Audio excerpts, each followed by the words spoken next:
ఎమ్మెల్యేల అనర్హత పిటిషన్పై సుప్రీంకోర్టులో వాదనలు జరిగాయి. తెలంగాణ స్పీకర్ తరపున ముకుల్ రోహత్గి వాదనలు వినిపించారు. స్పీకర్ విశేషాధికారాల్లో కోర్టులు జోక్యం చేసుకోరాదని, స్పీకర్ నిర్ణయం తర్వాతే న్యాయ సమీక్షకు అవకాశం ఉందని ముకుల్ రోహత్గి వాదించారు. అయితే రోహత్గి వాదనలు రాజ్యాంగ ధర్మాసనాలు ఇచ్చిన తీర్పులకు భిన్నంగా ఉన్నాయని జస్టిస్ గవాయ్ అన్నారు. స్పీకర్ చర్యలు తీసుకోకుంటే కోర్టులే తీసుకునే అధికారంతో పాటు ఆ బాధ్యతలు తీసుకునే అవకాశం ఉందన్నారు. ఈ వ్యవహారంలో స్పీకర్ను కోర్టులు కోరగలవే కానీ ఆదేశించలేవని ముకుల్ రోహత్గి వాదించారు.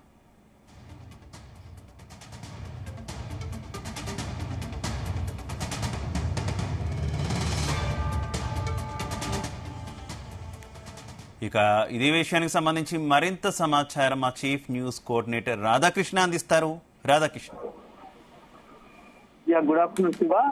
ఎమ్మెల్యేల సంబంధించి అనర్హత పిటిషన్ పై ఈ రోజు సుప్రీంలో వేడిగా చర్చ జరిగిందని చెప్పవచ్చు. ముఖ్యంగా గతంలోనే ఇప్పటికీ ఈ ఎమ్మెల్యేలకు సంబంధించి అనర్హత పిటిషన్ పైన పార్టీ ఎవరైతే పిటిషన్ వేశారో వాళ్ళ తరఫున వాదనలు, బీఆర్ఎస్ పార్టీ తరఫున వాదనలు న్యాయవాదులు వినిపించారు. ఇప్పుడు స్పీకర్ అదే విధంగా ఎమ్మెల్యే తరఫున వాదనలు సుప్రీంకోర్టు వినింది. ఇక ముఖ్యంగా కూడా చాలా హాట్ కామెంట్స్ జరిగాయి.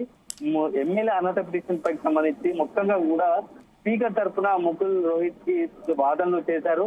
ముఖ్యంగా అసెంబ్లీకి సంబంధించి మొత్తంగా స్పీకర్ మాత్రమే సుప్రీం ఉంటాడు. స్పీకర్ నిర్ణయాలకు కట్టుబడి ఉంటుంది. స్పీకర్ కు విచక్షణ అధికారాలు ఉంటాయి. ఇది ఎక్కడో చట్టంలో చెప్పబడింది. ఇప్పటికే చాలా సందర్భాల్లో ఇది నిరూపితమైంది. సో స్పీకర్ నిర్ణయం తర్వాతే నెక్స్ట్ ఏదైనా నిర్ణయం తీసుకోవాలన్నా న్యాయ సమీక్షకైనా వెళ్లే అవకాశం ఉంటుందని చెప్పేసి ముకుల్ రోహత్గి ఈ రోజు తన వాదనలు వినిపించారు. గతంలో కూడా అనేక సందర్భంలో రాజ్యాంగం సంబంధించి ధర్మాసనాలు ఇట్లాంటి తీర్పులు ఇస్తే ఆ తీర్పులకు కట్టుబడి ఇప్పుడు కూడా మీరు ధర్మాసనం ఒక నిర్ణయం తీసుకోవాల్సి ఉంటుంది, ఒక తీర్పు ప్రకటించాల్సిన ఉంటుందని చెప్పేసి రోహిత్గి వాదన వినిపించారు. ఇదే సందర్భంలో అక్కడ జస్టిస్ గవాయ్ కూడా ఈ తీర్పులకు భిన్నంగా కూడా గతంలో చాలా భిన్నంగా కూడా గతంలో తీర్పులు వచ్చాయి. కానీ వాదనలు కూడా వినిపించారు. స్పీకర్ పై చర్యలు తీసుకోకుంటే కోర్టులో తీసుకునే అధికారంతో పాటు ఆ బాధ్యత తీసుకునే అవకాశం కూడా ఉందన్న గవాయ్ అన్నారు. అంటే ఇండైరెక్ట్ గా స్పీకర్ కూడా అవసరమైతే కోర్టు ఇన్వాల్వ్ అయి ఉంటది. స్పీకర్ ఏదైనా నిర్ణయాలను ఆలస్యం చేసినట్టయితే ఆ స్పీకర్ కూడా కొంత ఆదేశించే ఉద్దేశము కోర్టులకు ఉంటుంది, చట్టానికి సంబంధించి న్యాయవాదానికి సంబంధించి అని చెప్పేసి గవాయ్ కూడా తన వాదనలు వినిపించారు. సో ఈ వ్యవహారంలో స్పీకర్ ను కోర్టులు కేవలము ఒక రిక్వెస్ట్ చేయగలుగుతాము, అంటే ఆదేశించలేవు. నిర్ణయంగా ఈ తీర్పు తీసుకోవాలని ఖచ్చితంగా స్పీకర్ ను కోర్టులు న్యాయస్థానాలు ఆదేశించలేవు, జడ్జి కూడా ఆదేశించలేరు. కేవలం రిక్వెస్ట్ చేసుకునే అవకాశం మాత్రమే ఉంటుందని చెప్పేసి రోహిత్గి వినిపించారు. మొత్తంగా ఈ యొక్క స్పీకర్ నిర్ణయం అదే విధంగా ఇటు గవాయ్ నిర్ణయాలతో ఈ రోజు చాలా హాట్ గా జరిగాయి.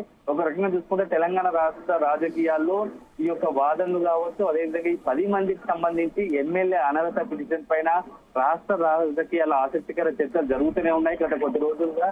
ఎందుకంటే బీఆర్ఎస్ అదే విధంగా బీఆర్ఎస్ సంబంధించిన వాళ్ళు మొత్తం ఎమ్మెల్యేలు కూడా ప్రతి సందర్భం వచ్చినప్పుడల్లా కూడా తెలంగాణలో రాష్ట్రంలో ఒక 10 స్థానాలు ఉప ఎన్నికలు రాబోతున్నాయి అని చెప్పేసి ఘంటాపరంగా చెప్తూ వస్తున్నారు. మాకు కోర్టుపై నమ్మకం ఉంది, మేము బలంగా వాదాలు వినిపించగలుగుతాం. గతంలో అనేక జడ్జిమెంట్లు ఉదహరించాము. ప్రస్తుతం ఈ పార్టీ మారిన 10 మందిపై ఖచ్చితంగా అనర్హత పిటిషన్ పడుతుంది. ఆ 10 స్థానాల్లో ఉప ఎన్నికలు వస్తాయని చెప్పేసి కూడా ఏకంగా బీఆర్ఎస్ అధినేత కేసీఆర్ తో పాటు వర్కింగ్ ప్రెసిడెంట్ కేటీఆర్, హరీష్ రావు పాటు అందరూ కూడా బీఆర్ఎస్ చాలా బలంగా నమ్ముతుంది, విశ్వసిస్తుంది. ఇదే సందర్భంలో కొంతమంది అనర్హత పార్టీ మారిన ఎమ్మెల్యేలు కొంత లోపల గందరగోళం, కొంత ఆందోళన చేస్తున్నారు. ఏ క్షణమైనా ఒకవేళ ఈ యొక్క అనర్హత పిటిషన్ పడితే నెక్స్ట్ ఉప ఎన్నికలు ఎదుర్కోవడానికి సిద్ధంగా ఉండాలని మానసికంగా కూడా కొంత ఎమ్మెల్యేలు సిద్ధమైనట్టుగా తెలుస్తుంది. ముఖ్యంగా ఇటు ఖైరతాబాద్ ఎమ్మెల్యే కావచ్చు, అదేవిధంగా station Ganapur MLA senior MLA వీళ్ళిద్దరు కడియం తయారు దానం నాగేంద్ర కడియం లో వీళ్ళిద్దరు కూడా చాలా సీనియర్లు.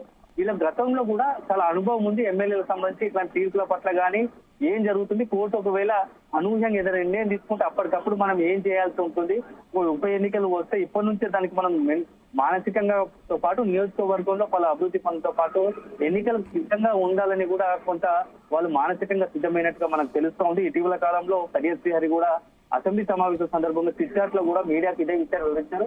తను ఎలాంటి పరిస్థితికైనా నేను సిద్ధంగా ఉన్నానని చెప్పేసి కూడా గడియల్ సేవ ప్రకటించారు. ఆ తద్వారా సీఎం రేవంత్ రెడ్డితో పాటు ఒక స్టేషన్ తన నియోజకవర్గంలో బహిరంగ సభ ఏర్పాటు చేసి వాళ్ళు అభివృద్ధి పనులు కార్యక్రమాలకు కూడా స్వీకరించుంటారు. సో అప్పుడే ఈ నేపథ్యంలోనే సుప్రీంకోర్టు కూడా ఏదైనా అర్హత సంబంధించిన కీలక నిర్ణయం తీసుకోబోతుందా అని చెప్పేసి కూడా పెద్ద ఎత్తున రాజకీయ వర్గాలు చర్చ జరిగింది. దీంతో పాటుగా అదే అసెంబ్లీ సమావేశం కొనసాగుతున్నా కానీ రేవంత్ రెడ్డి మాత్రం దీనికి భిన్నంగా కూడా మాట్లాడారు. అంటే అసెంబ్లీలోనే గతంలో పార్టీ మారిన వారి పట్ల ఎలాంటి నిర్ణయాలు తీసుకున్నారు, ఇప్పుడు కూడా గదే తీర్పు వస్తుంది, ఎవరిపైన అనర్హత వేటు పడదు అని చెప్పేసి సుప్రీంలో.